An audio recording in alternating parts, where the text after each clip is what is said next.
35 companies. In other words, China's central bank has shares of 35 Indian companies, and this portfolio includes blue chip companies in India.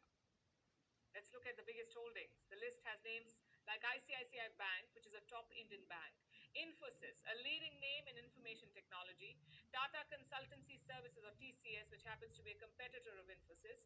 There is also the state-owned Power Grid Corporation of India, HUL or Hindustan Unilever, and Maruti Suzuki.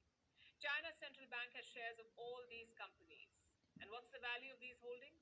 They run into thousands of crores.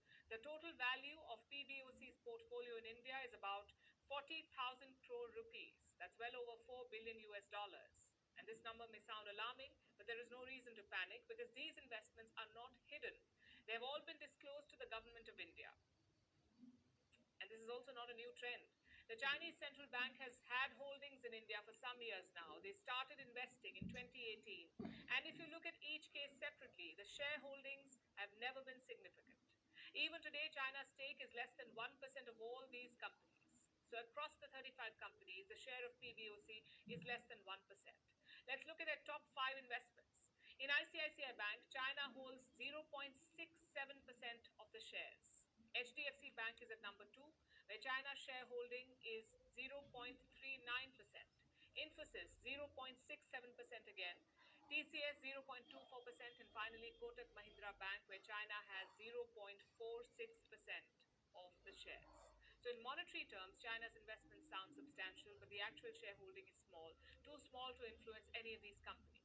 And India has been vigilant about this, about Chinese money in Indian companies. New Delhi, in fact, woke up to the risks in 2020 when Chinese troops clashed with our soldiers at the border. In the wake of that clash, Chinese investments in the Indian stock market sparked a debate. They caused some uproar.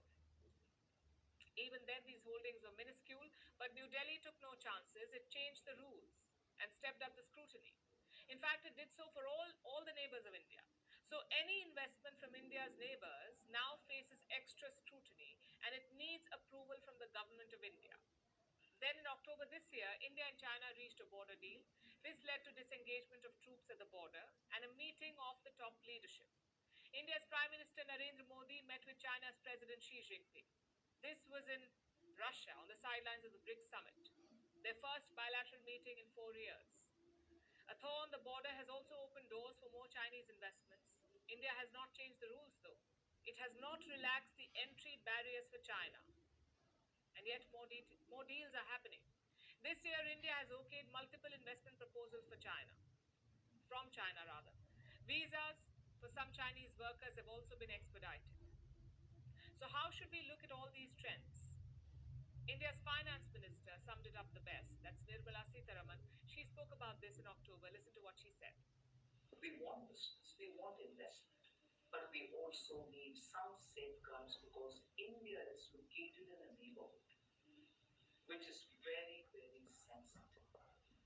I cannot blindly receive FDI because I want money for investment, forgetful or unmindful of where it is coming from.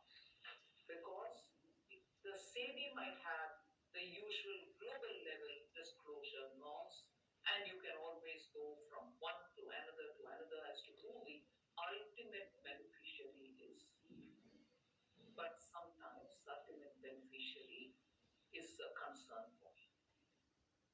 We won't take investments blindly. That's the message from India's finance minister. So the checks and balances are here to stay. Remember, around the world, concerns over Chinese money are rising. America is cutting off China's access to advanced technologies. Europe is targeting Chinese EVs with trade barriers. Several countries have banned Huawei's equipment. So India is right to remain on guard. Like other global powers, India is balancing economic growth with national security. And that's the only way forward.